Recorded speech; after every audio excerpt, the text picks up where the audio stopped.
વાલા વૈષ્ણવો, જય શ્રી કૃષ્ણ। આજે આપણે વૈશાખ સુદ 11 એટલે કે મોહિની એકાદશીની ખૂબ જ સુંદર ભાવના એક નવા જ રૂપમાં સમજવાના છીએ। મોહિની શબ્દ સાંભળતા જ ઘણા બધી તરંગો મનમાં ઉઠે છે કે આ એકાદશીમાં એવું તે શું હશે કે મોહિની એકાદશી કહેવાય છે। અને આ એકાદશીના નામનું સ્મરણ કરતા કરતા મને બે પ્રસંગો પણ યાદ આવ્યા છે, એટલે આજના સત્સંગમાં ખૂબ જ આનંદ આવશે। પ્રસંગની વાત કરું તો જ્યારે ભક્ત પ્રભુના સ્વરૂપમાં મોહ પામે, તેની પાછળ પાછળ ડોલે, તેને શોધે તો તેનો કેવો અનુભવ થાય એ આપણે રસખાનજીની વાર્તામાં સમજી શકીએ છીએ કે ફક્ત શ્રીનાથજીનું ચિત્રજી જોયું અને એમાં એમની સાથે એટલો પ્રેમ થઈ ગયો કે બસ ખાવું પીવું બધું છૂટી ગયું। તેવી જ રીતે ભક્ત તો મોહ પામે જ, પરંતુ સ્વરૂપો, ભગવત સ્વરૂપો એટલે કે સ્વયં ઠાકોરજીના સ્વરૂપો પણ મહાપ્રભુજીના સ્વરૂપમાં મોહિત થઈ ગયા અને લીલા કરતા ચાલવા લાગ્યા। એ ચરિત્ર પણ આપણે સમજીશું। શ્રી મહાપ્રભુજીના બેઠક ચરિત્રમાં એ પ્રસંગ આવે છે, એટલે મોહિની એકાદશી નું નામ સાંભળતા જ આ બે પ્રસંગો મને યાદ આવ્યા। પછી આગળ તો કરે કરાવે શ્રીનાથજી। એટલે આપણે સૌપ્રથમ આ મોહિની એકાદશીનો પુષ્ટિ માર્ગીય અને મર્યાદા માર્ગીય ભાવ જાણ્યા પછી તેની કથા શ્રવણ કરી અને આગળ સત્સંગ લઈશું। વાલા વૈષ્ણવો, જય શ્રી કૃષ્ણ। હું મનાતુરી આપ સર્વે વૈષ્ણવોનું આજના આ અલૌકિક સત્સંગમાં હાર્દિક સ્વાગત કરું છું। મોહિની એકાદશીની પુષ્ટિ માર્ગીય મહાત્મ્ય અને ભાવના જોઈએ તો પ્રભુને અખાત્રીજે ચંદનના લેપ, ચંદનના છાપના, મલમલના વસ્ત્રો ધર્યા અને સાંજે ફૂલના શણગાર ધર્યા, ત્યારે પ્રભુના શ્રીઅંગની અદ્ભુત ઝાંખી કરી પ્રજાંગનાઓ મોહ પામ્યા હતા અને પ્રભુના સ્વરૂપમાં આસક્ત થઈ મોહિની જાગી હતી। શ્રીમદ ભાગવતજીમાં કથા પ્રસંગ છે કે જ્યારે દેવ દાનવો વચ્ચે યુદ્ધ થયું ત્યારે સમુદ્ર મંથન વખતે પ્રભુએ મોહિની અવતાર લીધો અને અમૃતનો કુંભ પોતાની પાસે રાખ્યો। પ્રભુનું આ મોહિની સ્વરૂપ જોઈ ભગવાન શંકર મોહિત થયા હતા। તે દિવસ એકાદશીનો હતો, તેથી તેને મોહિની એકાદશી કહેવામાં આવે છે। મર્યાદા માર્ગીય ભાવના જોઈએ તો સતી સીતાના વિયોગમાં ભગવાન શ્રી રામચંદ્રજીએ વશિષ્ઠ મુનિને કહ્યું કે કૃપા કરીને મને એવું વ્રત બતાવો કે જે કરવાથી શાંતિ મળે અને પાપોનો નાશ થાય અને અનંત પુણ્ય મને મળે। વશિષ્ઠ મુનિએ શ્રી રામચંદ્રજીને મોહિની એકાદશીનું વ્રત કરવા જણાવ્યું। આ એકાદશી કરવાથી મોહમાયા, ભૌતિક યાતનાઓ અને પાપોમાંથી મુક્તિ મળે છે અને આ મોહિની એકાદશીની કથા સાંભળનાર કે કહેનારને અનેક ગાયોના દાનનું ફળ મળે છે।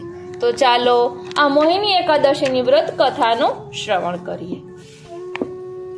વૈશાખ સુદ 11 એટલે કે મોહિની એકાદશી। એકવાર મહારાજ યુધિષ્ઠિરે ભગવાન શ્રી કૃષ્ણને કહ્યું કે હે જનાર્દન, આપના મુખારવિંદની અમૃતવાણી દ્વારા જુદી જુદી એકાદશીના મહાત્મ્ય સાંભળ્યા પછી પણ હૃદયની જિજ્ઞાસા નષ્ટ થવાને બદલે વધારે ને વધારે પ્રબળ બનતી જાય છે। હવે આપ કૃપા કરી વૈશાખ માસ શુક્લ પક્ષમાં આવતી એકાદશી કે જેનું મહાત્મ્ય સૂર્ય પુરાણમાં વર્ણવવામાં આવ્યું છે તેની કથા કહો। આ એકાદશીનું નામ શું છે અને આ એકાદશી કરવાની વિધિ શું છે? આ એકાદશી કરવાથી શું ફળ મળે? કૃપા કરીને આ બધું મને વિગતે સમજાવો। ભગવાન શ્રી કૃષ્ણે જવાબ આપ્યો, હે ધર્મરાજ યુધિષ્ઠિર, વશિષ્ઠ ઋષિએ એક વખત મર્યાદા પુરુષોત્તમ શ્રી રામચંદ્રજીને કહેલી વાર્તા હું તને કરું છું, તે પૂરા ધ્યાનથી સાંભળ। એક સમયની વાત છે કે ભગવાન રામચંદ્રજી તેમના ગુરુ મહર્ષિ વશિષ્ઠને પ્રણામ કર્યા અને હાથ જોડીને કહ્યું, હે ભગવાન, સીતાના વિરહથી હું ખૂબ જ વ્યથિત છું। કૃપા કરીને મને એવું વ્રત બતાવો કે જે કરવાથી અનંત પુણ્ય ફળ મળે અને બધા જ પ્રકારના પાપો નિર્મૂળ થાય. વશિષ્ઠ ઋષિ કે જે શ્રી રામચંદ્રજીના આધ્યાત્મિક ગુરુ હતા, તેમણે કહ્યું કે પ્રિય રામ, તારી શ્રદ્ધાપૂર્વક બુદ્ધિ ઘણી જ તીક્ષ્ણ છે, કારણ કે તારો પ્રશ્ન સમસ્ત મનુષ્ય જાતિના કલ્યાણ માટે છે. ફક્ત તમારું પવિત્ર અને કલ્યાણકારી નામ યાદ કરવાથી અને ગુણગાન કરવાથી સમસ્ત જીવો પવિત્ર બને છે અને દરેક પ્રકારની મંગલ કામનાઓ પ્રાપ્ત કરવાને પાત્ર બને છે. પરંતુ સાધારણ જીવોના લાભાર્થે હું તને એક મહાન વ્રતનું વર્ણન કરીશ. એટલે આ બધું વશિષ્ઠ ગુરુદેવ કહી રહ્યા છે. એટલે જે સ્વયં ભગવાન છે એમને ક્યાં કોઈ પાપો કર્યા હોય કે નિર્મૂળ કરવાની વાત હોય. આ તો આપણા જેવા સાધારણ જીવો ઉપર કૃપા કરવા પ્રભુએ આ લીલા કરી. એટલે અહીં કહે છે કે હે વત્સ, વૈશાખ માસમાં આવતી મોહિની એકાદશી તરીકે આ એકાદશી ઓળખાય છે અને ઘણી જ પાવનકારી છે. આ એકાદશી કરવાથી સમસ્ત મોહજાળ, ભૌતિક યાતનાઓ અને પાપ કર્મોમાંથી મુક્તિ મળે છે. હું આપને હવે એક અત્યંત પ્રાચીન ઇતિહાસ સંભળાવું છું, તે ધ્યાનપૂર્વક શ્રવણ કરો. આ આખ્યાન સાંભળવાથી અથવા તો સંભળાવવાથી મોટામાં મોટું પાપ પણ નષ્ટ પામે છે. આપણા માટે પાપ શું? તો કહે ભક્તિ માર્ગમાં આવતા પ્રતિબંધો. હવે કહે છે, પવિત્ર સરસ્વતી નદીના કિનારે ભદ્રાવતી નામની નગરીમાં દ્યુતિમાન નામે રાજા રાજ્ય કરતો હતો. તે ચંદ્રવંશમાં જન્મ્યો હતો અને અત્યંત ધર્માત્મા, દયાળુ, સત્યવાદી તેમજ ન્યાયી હતો. એ નગરીમાં ધનપાલ નામે ભગવાન વિષ્ણુનો પવિત્ર અને સમૃદ્ધ ધર્માત્મા ભક્ત રહેતો હતો. તે વૈશ્ય જાતિનો હતો. આ ધનપાલે લોકોના માટે ધર્મશાળાઓ, વિશ્રામ ગૃહો, નિશાળો, ભગવાન વિષ્ણુના મંદિરો, સાર્વજનિક દવાખાના, રસ્તાઓ અને મંડીઓ બંધાવ્યા. તેણે જળાશયો અને અન્ય ક્ષેત્રો બનાવ્યા. તેણે પીવાના પાણી માટે ઠેર ઠેર કૂવા ખોદાવ્યા અને નાવા ધોવા માટે તળાવ બંધાવ્યા. તેણે ફળફળાદીના બગીચા પણ બનાવ્યા. આ રીતે તેણે પોતાની પાસેના દ્રવ્યનો પોતાના નામને અનુરૂપ સદુપયોગ કરી એક અગત્યનું દ્રષ્ટાંત પૂરું પાડી જીવન સાર્થક કર્યું. ભગવાન વિષ્ણુના આ ધર્માત્મા ભક્ત કે જે શાંતિપ્રિય, બીજા માટે પરોપકારી અને હંમેશા ભગવાન વિષ્ણુની ભક્તિમાં જ રહેતો, તેને સુમન, દ્યુતિમાન, મેધાવી, સુકીર્તિ, દૃષ્ટ બુદ્ધિ નામે 5 દીકરાઓ હતા. આ 5 પુત્રોમાં દૃષ્ટ બુદ્ધિ મહાપાપી, દુરાચારી, દુષ્ટ, જુગારી, ચોર, વેશ્યાઓ સાથે સહગમન કરવા વાળો, મહા ઉદ્દંડ અને અત્યાચારી હતો. આ રીતે દરેક પ્રકારની પાપાચારી પ્રવૃત્તિઓમાં રચ્યો પચ્યો રહેતો અને કાળો ધબ્બો અને આ રીતે એક પવિત્ર પિતાનો પુત્ર દુષ્ટ અને દુરાચારી બન્યો તથા કુટુંબને એક કાળો ધબ્બો લગાવ્યો. તે કદી ભગવાનમાં માનતો નહીં, પૂર્વજોને કે બ્રાહ્મણોને માન આપતો નહીં. તે હંમેશા પાપાચારી પ્રવૃત્તિઓમાં જ રચ્યો પચ્યો રહેતો અને આ રીતે તિરસ્કૃત જીવન જીવતો. દુષ્ટ દૃષ્ટ બુદ્ધિએ તેના પિતાની બધી સંપત્તિ ખોટા માર્ગે વાપરી કાઢી. તે હંમેશા માંસાહારી ખોરાક ખાતો અને દારૂ જ ઢીંચ્યા કરતો. એક દિવસ ધનપાલે તેના પુત્રને વેશ્યાને ઘેર જતા જોયો અને વેશ્યાના બાહુપાશમાં જોયું. ત્યારે તેને બહુ દુઃખ થયું. તે જ દિવસે તેને ઘરની બહાર કાઢી મૂક્યો. દૃષ્ટ બુદ્ધિ તે જ દિવસથી તેના પિતા, માતા, ભાઈઓ, મિત્રો અને સગા સંબંધીના મનથી ઉતરી ગયો અને બધાની સહાનુભૂતિ ગુમાવી તેને જ્ઞાતિના બહાર મૂકવામાં આવ્યો. દરેકે તેને ધિક્કારવા લાગ્યા. દુષ્ટ બુદ્ધિને ઘરમાંથી કાઢી મૂક્યા પછી પણ તેને પોતાની દુષ્ટ પ્રવૃત્તિઓ ચાલુ રાખી અને તેની પાસે જે કંઈ ઘરેણાં અને કપડાં લત્તા હતા તે વેચીને પાયમાલ થઈ ગયો. તે બધી સંપત્તિનો પણ અંત આવ્યો. પૂરતા ખોરાકના અભાવે ધીરે ધીરે શારીરિક રીતે નબળો પડતો ગયો અને હાડપિંજર જેવો થઈ ગયો. તેના મિત્રોને તેની ગરીબીનો ખ્યાલ આવતા તેઓ પણ તેને ધિક્કારવા લાગ્યા અને તેને છોડી ગયા. દૃષ્ટ બુદ્ધિ હવે ચિંતાતુર બન્યો. તેની પાસે ખોરાક કે કપડાં ન હતા અને તે ભયંકર ભૂખ્યો હતો. આથી તે પશ્ચાતાપ કરવા લાગ્યો કે હવે મારે શું કરવું, મારે ક્યાં જવું, હું કેવી રીતે જીવી શકીશ. આ રીતે વિચારતા તેણે નક્કી કર્યું કે જીવવા માટે હવે ચોરી કરવા સિવાય બીજો કોઈ વિકલ્પ નથી. આ રીતે વિચારી તે ચોરી કરવા આખો દિવસ આમ તેમ રખડવા લાગ્યો. કેટલીક વખત રાજાના સિપાઈ દ્વારા તે ચોરી કરતા પકડાઈ પણ જતો, પરંતુ તેના પિતાની ખ્યાતિને લઈને તે છૂટી જતો. આ રીતે ઘણી વખત પકડાયા અને છોડ્યા પછી એક વખત મોટી ચોરી કરવા જતા પકડાઈ જવાથી સિપાઈઓ તેને રાજા પાસે લઈ ગયા. રાજાએ તેને આ માટે મહાદંડ આપ્યો. રાજાએ કહ્યું, હે પાપી મૂર્ખ પ્રાણી, એ તારા જેવો મહાપાપી મારા રાજ્યમાં રહી શકવા લાયક નથી. હું તને છોડી મૂકું છું, પરંતુ તરત જ આ નગરી છોડીને તારે જ્યાં જવું હોય ને ત્યાં જા. દૃષ્ટ બુદ્ધિ આકરી સજાના ભયથી નગરી છોડી ચાલ્યો ગયો. તે ચાલતા ચાલતા ઘણે દૂર એક ગાઢ જંગલમાં ગયો. આ જંગલમાં તે ખૂબ ભટકીને થાકી ગયો અને તેને ભયંકર ભૂખ અને તરસ લાગી. તેથી તે પશુ પક્ષીઓને મારી તેનું કાચું માંસ ખાવા લાગ્યો. રે શ્રીનાથજી, આ રીતે ઘણા વર્ષો સુધી તે હાથમાં બાણ અને તીર કામઠા લઈને શિકારીની જેમ રખડતો અને નિર્દોષ પ્રાણીઓને મારી પાપી જીવન જીવવા લાગ્યો. દૃષ્ટ બુદ્ધિ એ ઘણો દુઃખી અને ચિંતા કરતો, પરંતુ એક દિવસ ભૂતકાળના પુણ્ય પ્રતાપે એક દિવસ રખડતો તે કૌંડિન્ય મુનિના પવિત્ર આશ્રમમાં આવી પહોંચ્યો. તે વૈશાખ મહિનો હતો અને કૌંડિન્ય મુનિ પ્રાતઃકાળે ગંગાજીમાં સ્નાન કરી આશ્રમમાં પાછા આવી રહ્યા હતા. સંયોગવશ દૃષ્ટ બુદ્ધિ કે જે દુઃખને લઈને ખૂબ જ વ્યથિત હતો, મુનિના ભીના વસ્ત્રનો એક છેડો અડી ગયો. તેના પ્રભાવથી દૃષ્ટ બુદ્ધિના પાપો તરત જ થોડા હલકા થઈ ગયા. એના હૃદયમાં વીજળી વેગે એક ચમકારો થયો અને તે મુનિની પાસે આવી પ્રણામ કરી બોલ્યો, હે પ્રભુ, હું અધમ અને ભયંકર પાપી છું. એવું કોઈ પણ પાપ નથી જે મેં ન કર્યું હોય, અને તેથી મેં કરેલા કર્મોનું ફળ હું અત્યારે ભોગવી રહ્યો છું. હે પ્રભુ, મને કોઈ એવી યુક્તિ બતાવો કે જે હું ધન વગર સહેલાઈથી કરી શકું.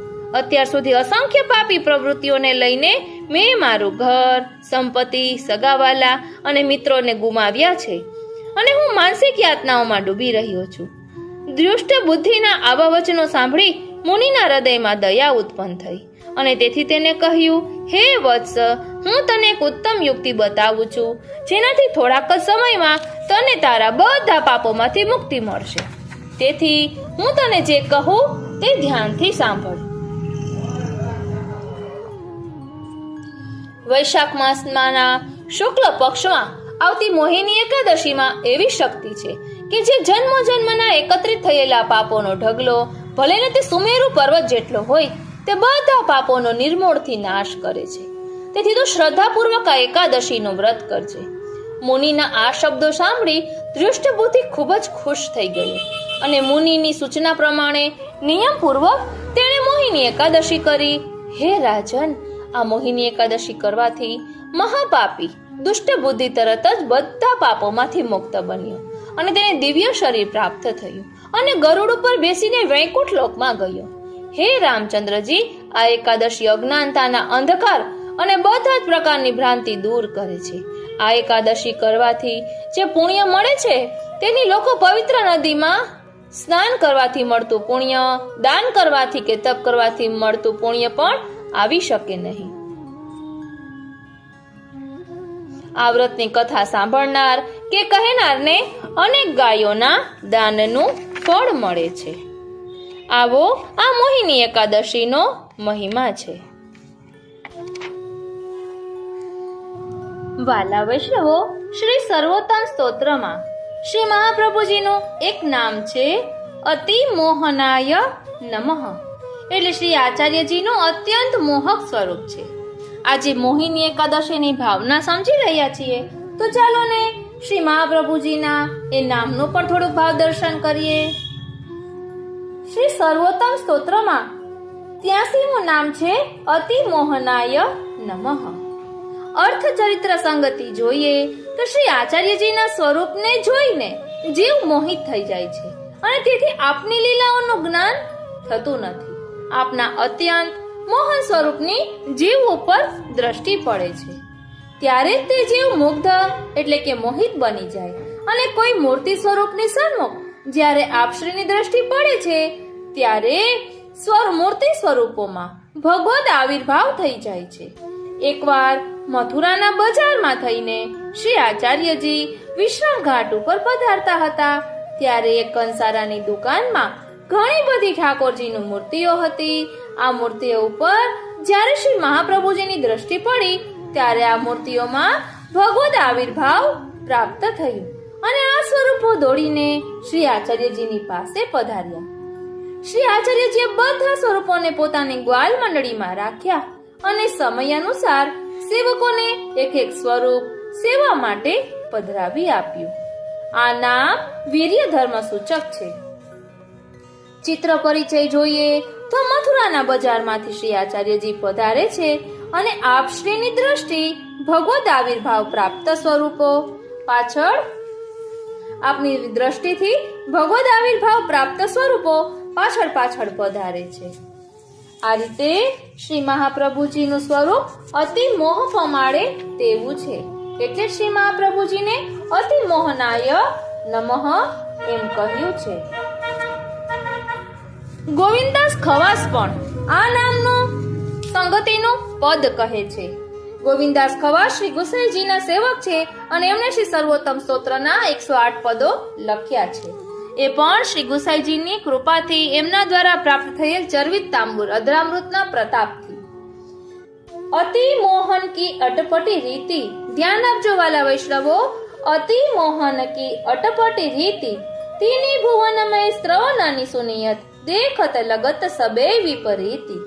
સાધન કિએ હોત નાહી ન કછુ મીટત નહીં કાલ કી નીતિ.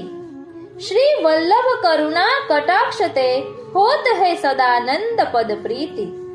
यह विवेक जाने बिन सबको करत है क्रिया सबे जो अनीति. महिमा जिन जान्यो सो गोविंद श्री जन गयो सबनी को जीती. આ રીતે અતિમોહન નામને આપણે હજી થોડું વધુ ડિટેલમાં સમજીએ, કારણ કે શ્રી સર્વોત્તમ સ્તોત્રના ઘણા બધા પુસ્તક છે. તો એક પુસ્તકમાંથી લીધું, હવે આપણે બીજા પુસ્તકમાંથી ભાવ દર્શન કરીએ અને તેમાં સમજીએ અતિ મોહનાય નમઃ.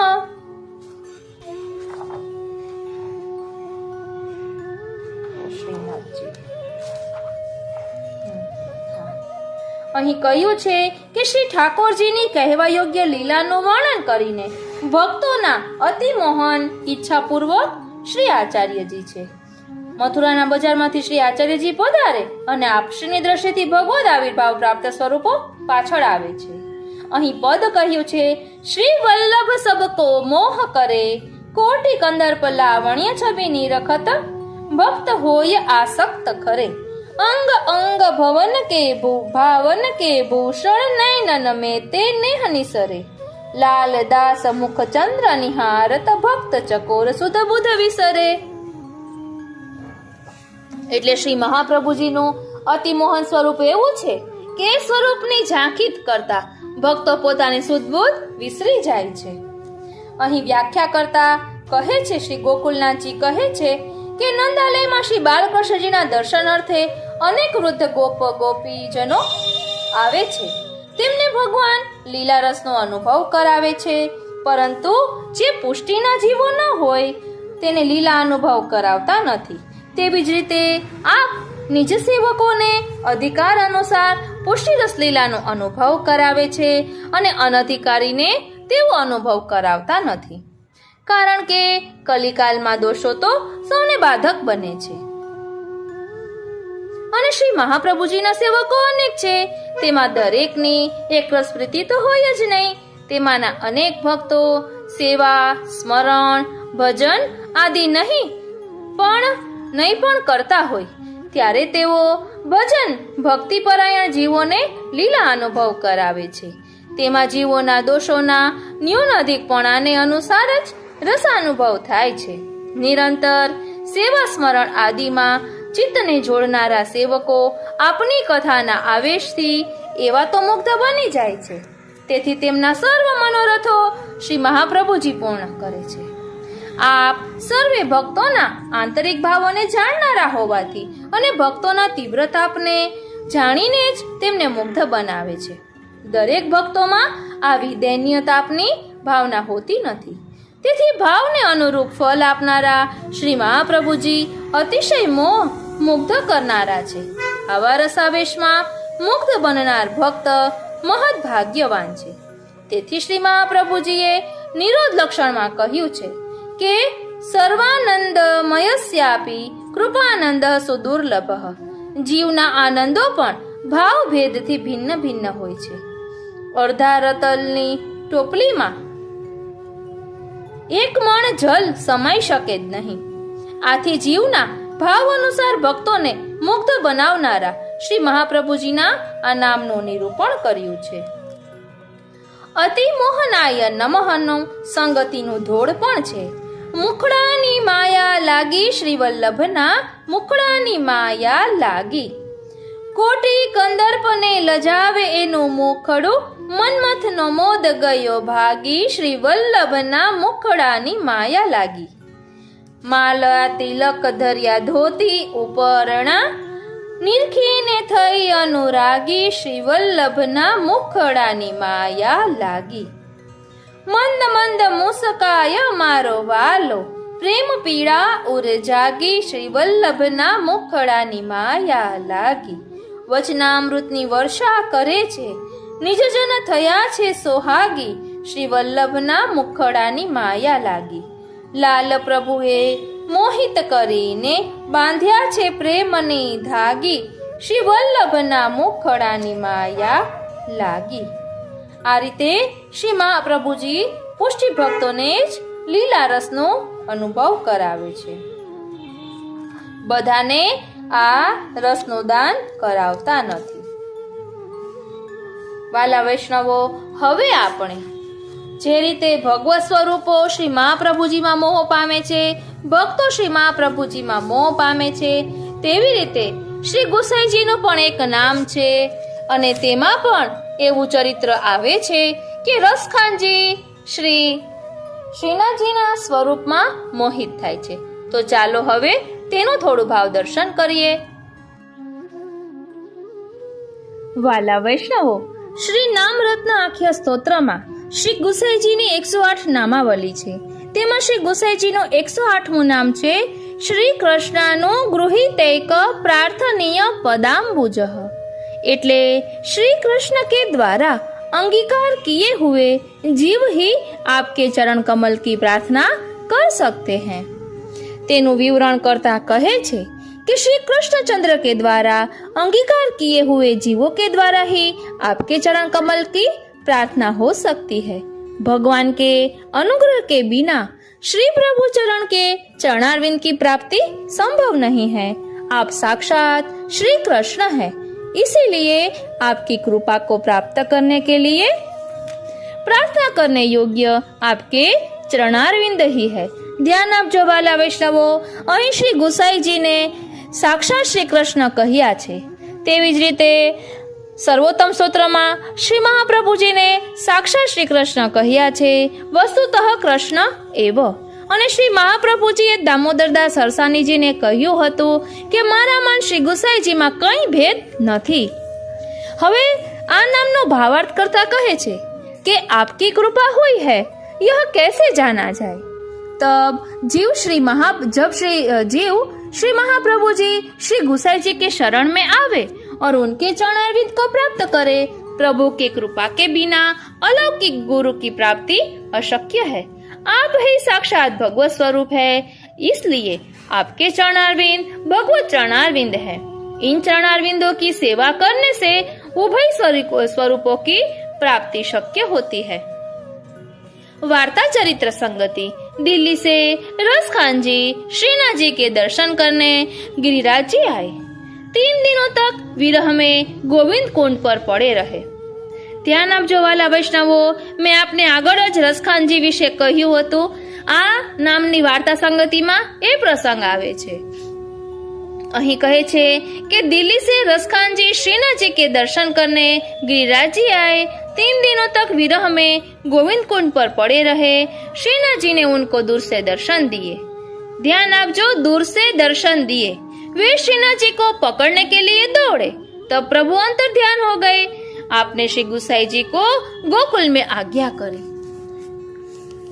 आप गिरिराज जी आकर रसकान को सेवक बनाओ। श्रीनाथ जी ने श्री गुसाई जी के संबंध के बिना रसकान को दर्शन तो दिए, परंतु स्पर्श नहीं करवाया, क्योंकि श्रीनाथ जी सर्व समर्थ और स्वतंत्र होने पर भी वे श्री गुसाई जी के वश में हैं। श्री गुसाई जी की कृपा के बिना भगवत प्राप्ति सर्वथा असंभव है। आप महोदार, सर्वगुण संपन्न, अदय दान दाता हैं, तो जीव आपकी क्या प्रार्थना कर सकता है? वह इतनी ही विनती कर सकता है कि आपके चरण कमल में मुझे नित्य वास देना। श्री रघुनाथ जी भी इस स्तोत्र के अंत में इस नाम के द्वारा यही विनती करते हैं। એટલે શું વિનંતી કરવી? તો કહ્યું કે આપકે ચરણ કમલ में मुझे नित्य वास देना। એટલે આપણે મહાપ્રભુજી શ્રી ગુસાઈજીના ચરણારવિંદમાં ચોટેલા હોઈએ તો જ્યાં પધારે આપ ત્યાં આપણે પણ સાથે હોઈએ તો આપણને ઘણો બધો અલૌકિક અનુભવ પ્રાપ્ત થાય। કીર્તન સંગતિમાં અહીં કહ્યું છે, પરમ મનોહર શ્રી ગોકુલ ગામ। વાલા વૈષ્ણવો, આપણે મોહિની એકાદશી વિશે સમજી રહ્યા છીએ, તેની સંગતિ લઈ રહ્યા છીએ, તો અહીં કહ્યું છે પરમ મનોહર ગોકુલ ગામ। પ્રગટે શ્રી વિઠ્ઠલ પુરુષોત્તમ, પતિત પાવન બિરદ હે નામ। नंद नंदन श्री वल्लभ नंदन, श्रुति भागवत भूषण अभिराम। 14 लोकते अधिक अधिक छवि, नित्य विहार व्रज वैकुंठ धाम। आनंद कोटि विमल यश गावत, दाता सदा सकल सुख काम। सगुण दास श्री विठ्ठल के मन, कर्म वचन चरण विश्राम। પછી આ રીતે શ્રી ગુસાઈજી કે 108 નામ જ્ઞાત હુએ। એટલે આપણે 108 નામનું ભાવ દર્શન કર્યું, તેમાં રસખાનજીની વાર્તા અહીં દર્શાવી છે એ કે જેના કારણે આ આપણે મોહિની એકાદશીની ભાવના સમજી રહ્યા છીએ તો પ્રભુનું સ્વરૂપ કેવું મોહ પમાડે તેવું છે તે અહીં આપણે જોઈ શકીએ છીએ। મધુરાષ્ટકમાં પણ શ્રીનાથજીના સ્વરૂપનું વર્ણન શ્રી મહાપ્રભુજીએ કેટલું સુંદર કર્યું છે।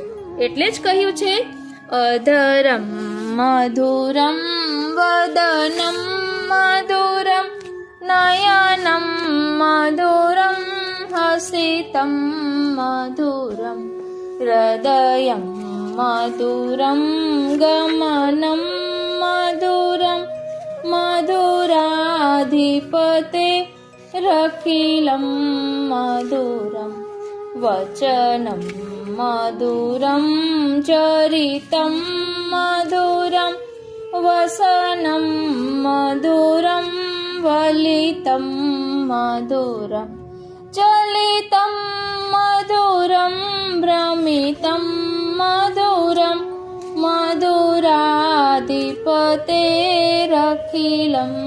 मधुरं। એટલે શ્રીનાથજી જેવા મધુરા છે એવા જ મધુરા આપણા શ્રી વલ્લભ પ્રભુ પણ છે। એટલે તો શ્રી હરિરાય મહાપ્રભુજીએ એક પદમાં કહ્યું છે, શ્રી વલ્લભ મધુરાકૃતિ મેરે સદા બસો મન यह जीवन धन निज जन सो कहत हटे रे। मधुर वदन अरु मधुर नयन युग मधुर ब्रोह अलकन की पाती।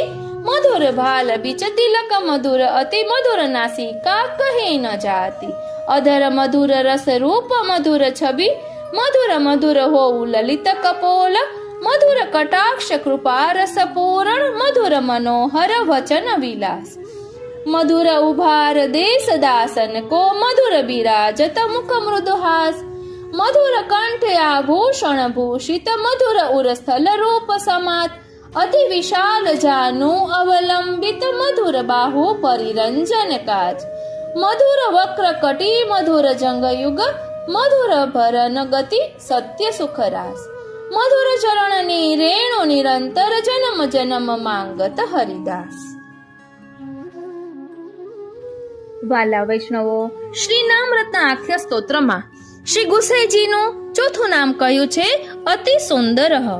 તેમાં પણ સમજાવ્યું છે કે બે વૈષ્ણવ છે, એ ફક્ત શ્રી ગુસાઈજીના દૂરથી દર્શન કરે છે તો એના સ્વરૂપમાં મોહિત થઈ જાય છે અને દિવસ રાતની કઈ ભાન રહેતી નથી. એવું મનોહર સ્વરૂપ શ્રી ગુસાઈજીનું છે. તો ચાલો ને આ સ્વરૂપને થોડુંક સમજીએ. अति सुंदराय नमः.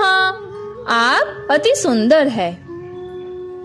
जितनी वस्तुएं सुंदर व मनोहर है उन सभी वस्तुओं की सुंदरता को आप पार कर गए हैं, इसलिए आप अत्यंत सुंदर और मनोहर है.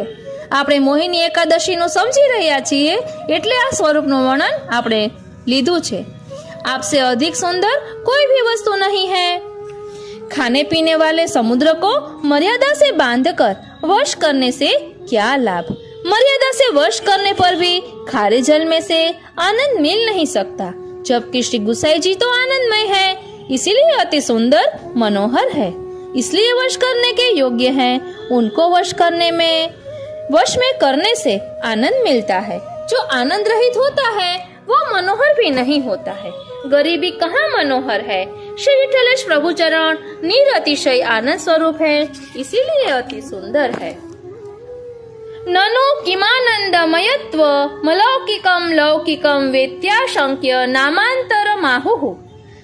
यह आनंदमयता सचमुच में अलौकिक है अथवा लौकिक है, ऐसी शंका के प्रत्युत्तर में दूसरा नाम कहते हैं. હવે તેનો ભાવાર્થ કરતા સમજાવે છે. તેનો ભાવાર્થ જોઈએ. श्री विठलेश प्रभु चरण के इस अलौकिक नाम रत्नों की माला में आपके नाम रत्न परस्पर गुथे हुए हैं. ये नाम रत्न बिखरे हुए नहीं है, इसीलिए प्रत्येक नाम रत्न आगे आने वाले नाम रत्न में वर्णन किए हुए आपके दिव्य स्वरूप का विशेष प्रकटीकरण करते हैं. भक्त अवश्य नाम रत्न को स्पष्ट करने के लिए टीकाकार ने सागर नदी संगम का दृष्टांत दिया. उसी दृष्टांत की सहायता से अति सुंदर नाम को प्रकाशित किया है. नदी सागर में मिलती है, परंतु उसमें नदी को क्या लाभ. नदी आप अपना मीठा जल सागर में उड़ेल कर वह स्वयं भी सागर में खारी बन जाती है. नदी ने ही लहरें मारते हुए सागर को वश में किया, मर्यादा में बांधा, परंतु उसको स्वयं को सागर के खारे जल में से क्या आनंद मिला. जबकि श्री गुसाई जी के स्वरूप में उससे उल्टा ही है. आप पूर्ण पुरुषोत्तम हैं, इसीलिए पूर्ण आनंद है. अतः आप रसोवय सह हैं, आप आनंदमय है, इसीलिए अति सुंदर मनोहर है. कोटि कंदर्प लावण्य है, रसघन है, जीव चिद अंश है, इसीलिए आनंद शून्य है. आनंद स्वरूप को वश करके जीव आनंद की प्राप्ति के लिए तड़पता है. उसे श्रद्धा है कि आपका स्वरूप लौकिक नहीं है, अलौकिक है, इसीलिए आप आनंद विग्रह हैं. इसीलिए आनंदमय प्रभु को वश में करने से अवश्य में वह आनंद की प्राप्ति होगी ही. जगत के लौकिक पदार्थों में भी जो पदार्थ सुंदर मनोहर होते हैं वे ही आनंद का आभास करवाते हैं. असुंदर पदार्थ आनंद का आभास नहीं करवा सकते हैं. दरिद्रता दुनिया के लोगों के लिए असुंदर है, इसलिए आनंददायक नहीं है. आनंद तत्व ही सौंदर्य स्वरूप में प्रकट होता है. संसारी सौंदर्य नाशवान होते हैं. जो मोह को उत्पन्न करने वाला है वह आनंददायक नहीं हो सकता. संसारी सौंदर्य यदि इतना सुंदर हो तो उस सौंदर्य को प्रकट करने वाले प्रभु स्वयं कितने सुंदर होंगे. एक पिक्चर ना गीत में पण आवे छे कि जिसकी रचना इतनी सुंदर वो कितना सुंदर होगा. जब तक जीव को भगवत सौंदर्य का अनुभव नहीं हुआ है तब तक खारे समुद्र जैसे दुनिया के सौंदर्य के मोह में वह आसक्त रहता है. परंतु एक बार भगवत सौंदर्य का दर्शन हो जाने के बाद उसे संसारी आसक्ति उसी क्षण नष्ट हो जाती है. भक्त कवि नंददास जी एवं रसखान जी के चरित्र इस सिद्धांत को अच्छी तरह से समझाते हैं. बाद में तो भक्त की एक ही अभिलाषा रहती है, पिय तो है नैन नहीं मैं राखो. ऐसा ही अनुभव भक्तों को श्री गुसाई जी के स्वरूप में भी हुआ है. महाप्रभु जी इस प्रमेय स्वरूप को सिद्धांत प्रमाण रूप में श्री भागवतार्थ निबंध के मंगलाचरण में इस प्रकार समझाते हैं. श्री कृष्ण पद में श्री अर्थात अनवतार दशा में आपके श्री अंग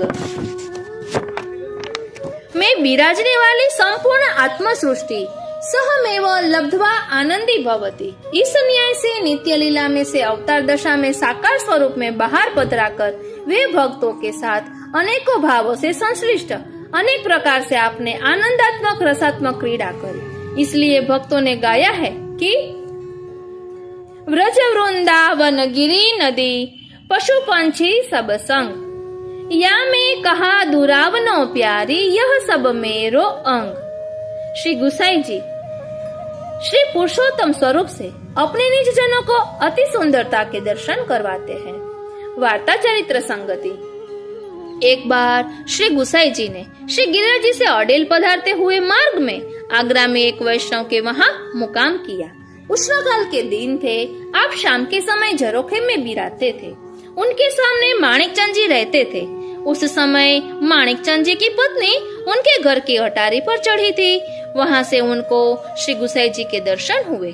आप श्री ने कृपा करके उनको साक्षात पूर्ण पुरुषोत्तम स्वरूप में आनंद मात्र कर पाद मुख उदर आदि रूप में दर्शन दिए।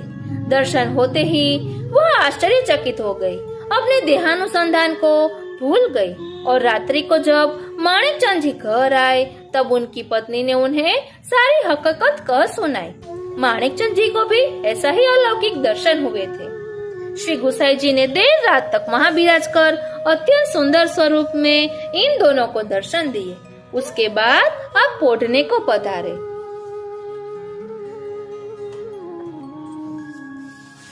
दोनों पति पत्नी तो पूरी रात आपके इस अलौकिक स्वरूप से मुग्ध होकर वहीं बैठे रहे। दूसरे दिन दोनों आप श्री की शरण में आए और श्री गुसाई जी को सर्व समर्पण किया। शरण में आने से पहले ऐसी सुंदरता के दर्शन करावे वे प्रभु शरणस्थ जीवों को तो अति सुंदर स्वरूप में दर्शन दे, इसमें क्या आश्चर्य की बात है। कीर्तन संगति। हेली रसमय श्री वल्लभ सुत प्रकट भये आज, अंग अंग द्युति संग मधुरावली केली प्रसंग दृग, विशाल ब्रोह बालक कमनीय साज, लीला अमृत रसाल, प्रेम भक्ति सुमरन करे, निहाल भावन बांधे पाज, पद्मनाभ वागधीश कुंवर, केली कल अखिल अवगाहत प्रेम सिंधु, ब्रज जन सिरताज। सुखद स्वरूप श्री विठ्ठलेश्वराय, वेद विहित पुराण पुरुषोत्तम श्री वल्लभ गृह प्रगटे आय, लटपटी पाग महारस बीने अति सुंदर वर सहज सुभाय, चित स्वामी गिरिधरन श्री विठ्ठल, અગણિત મહિમા બરની ન જાય। આ રીતે શ્રી ગુસાઈજીનું સ્વરૂપ પણ આવું સુંદર છે। એટલે શ્રી ઠાકોરજી જ રૂપ બદલી બદલીને ભૂતલ પર પધારે છે। આપની જે સ્વરૂપમાં આસક્તિ હોય તેનું સ્મરણ ચિંતન મનન આપણે કરતા હોઈએ છીએ। આ રીતે આ મોહિની એકાદશીનો સત્સંગ આજે આપણે એક નવા જ રૂપમાં કર્યો। વાલા વૈષ્ણવો, જરૂરથી આપણા મનોભાવો જણાવશો, કારણ કે આપ કંઈક કોમેન્ટમાં કહો તો અમારા ભાવનું પણ પોષણ થાય અને અમારી ભૂલોને પણ અમે સુધારીએ, માટે જરૂરથી કંઈક કહેશો। આજનો આ સત્સંગ શ્રીનાથજી, શ્રી યમુનાજી અને શ્રી મહાપ્રભુજીના ચરણારવિંદમાં સમર્પિત કરું છું। જય શ્રી કૃષ્ણ।